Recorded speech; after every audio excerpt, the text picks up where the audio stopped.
Hey everybody, Pastor Chad back again with our Galatians study. If you remember that Paul has been trying to convince the Galatians of the fruitlessness of pursuing righteousness and salvation through the law, especially in light of the fact that they've been gifted righteousness and gifted salvation through faith in Jesus. And so in chapter 5, Paul works to conclude this argument, and he begins with these great words: "It is for freedom that Christ has set us free." You remember in the last chapter, he compared the law to slavery and to Hagar and Ishmael. And he said that we are like Isaac. We inherit this faith and we inherit the goodness, that we inherit this righteousness because of the faith. So he tells the Galatians, he says, if you let yourself be circumcised again, right, as part of this ritualistic law following that they were trying to be drawn back into, he says, Christ has no value for you any longer. He says, because if you're going to fulfill the law, then you're obligated to fill all of it. You're obligated to do it all. And he says, so essentially, you've been released from prison, and you immediately find a police officer, and you cuff yourself back to him all over again. And so Paul says, this isn't the way to be saved. He said, this isn't the way to salvation. Instead, he says, by faith, we eagerly await, through the Spirit, the righteousness for which we hope. See what he said? We wait for our righteousness, right? There's no striving that is necessary or required. He says we wait. We wait for our righteousness.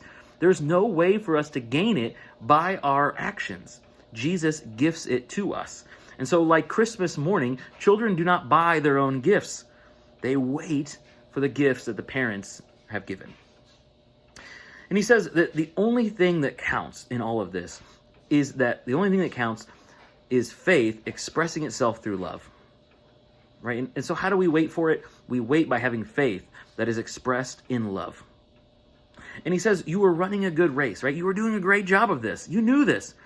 Who cut in on you, right? He says, you were doing so well. Who tripped you up? And so he says, whoever is teaching you these falsehoods will have to pay when they meet God, right? If we're going to teach falsehoods, we are going to have to be responsible for that when the day is done. And Paul says, I pay my own price for this gospel, right?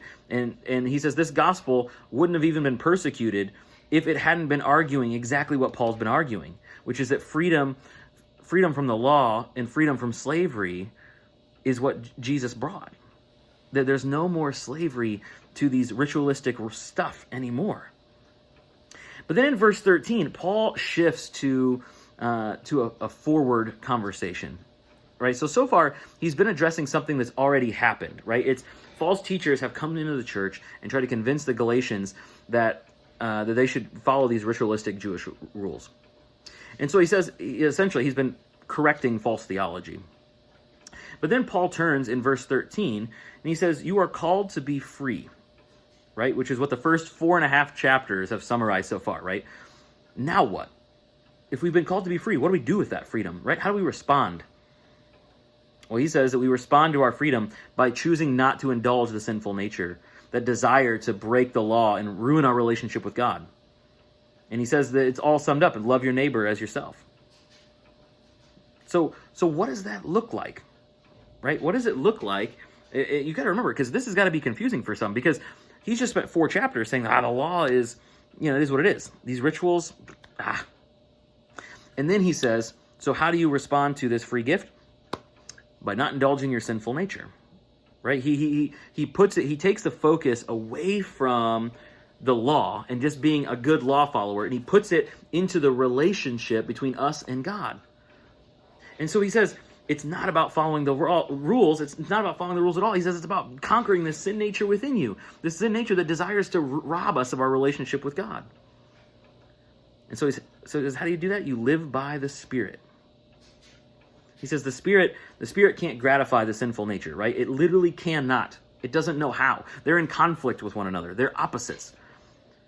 And so Paul begins with a list of this sinful nature, right? The Spirit, things the Spirit cannot be involved in. And he lists it out. He says sexual immorality, impurity, debauchery, idolatry, witchcraft, hatred, discord, jealousy, rage, selfish ambition, dissension, faction, envy, drunkenness, right? The list goes on. And he says, if you indulge in these things, he says, these people will not inherit the kingdom of God. Our actions may not be able to earn us a spot in heaven, right? That's what his whole point is in this book. Your actions can't get you to heaven. But it does seem here that Paul's pointing out that sinful living into your sin nature, can work ourselves out of that spot. We've been given this freedom, but we can certainly work our way back out of it. In the same way, with our prison example, you may be freed from jail or freed from prison, but if you commit a crime, you have to go back. You're going to have to serve time, right? And so he says, you may not be able to earn your freedom. He says, but you should not be using that freedom to indulge in the sinful nature. And so he says, instead, you should indulge in the things that come from a life led by the Spirit. And these things are what we call the fruit of the Spirit: love, joy, peace, patience, kindness, goodness, faithfulness, gentleness, and self-control. Right? What a contrast in these lists, right? Sexual immorality, impurity, debauchery, idolatry. And then you switch gears, and the Spirit is the exact opposite of those things: love, joy, peace, patience, right? And he says, against these things, against such things, there is no law. He says, you want to do right by God? Do these things. Have love, have joy, have peace, right? Be defined by these qualities. And so he says that those who belong to Christ have crucified the sinful nature with its passion and desires, right? It's gone. And so since we live by the Spirit, he says, let us keep in step with the Spirit. And so many of us have looked at this passage for ourselves, and we look at it from our own lives, right? But this study is largely about the church living into a new normal. This passage describes what should be normal in the church: joy, peace, patience, kindness, goodness, faithfulness, gentleness, self-control. And so we have to ask ourselves, which list better describes our church? Because you may ask, how can a list of sin apply to a whole church? Right? How can the bad list apply to us? We get how the good list. Sure, my church should be defined by love. But how does the bad list, right? Let's look at this list. Let me just pick 3, right? So first of all, idolatry is on this list, right? This is anything that we make to be our God, our number one priority above, as Jesus puts it in Matthew 6:33, seeking first the kingdom. We see this all the time in the church, right? Anything can become our God. In recent days, I mean, we've all seen it. Tradition becomes a god, right? Maintaining our tradition becomes more important than seeking the kingdom of God. Unity can be an idolatrous thing in our lives. When unity, for the sake of unity, is never good. Finances become our idol, right? We always need more. We always need more finances. We always need more people, right? Anything we place above the pursuit of the kingdom of God becomes an idol in the church. Hatred is on this list, right? I had a professor tell me once that when you go into ministry, nobody tells you that sheep bite. Church people are not immune from hatred. I'm a person who is constantly seeking to move the church forward, to change things, right? I know plenty well that the church people can be hateful if you mess with the right idols. And finally, selfish ambition. I always hear things like, we want our church to grow, right? Unfortunately, selfish ambition is often at the root of this phrase.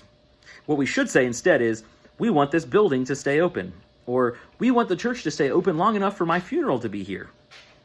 The church should be seeking what is good for the kingdom of God, not necessarily just our local congregation, right? We use this selfish ambition. We want people in our building, in our worship services.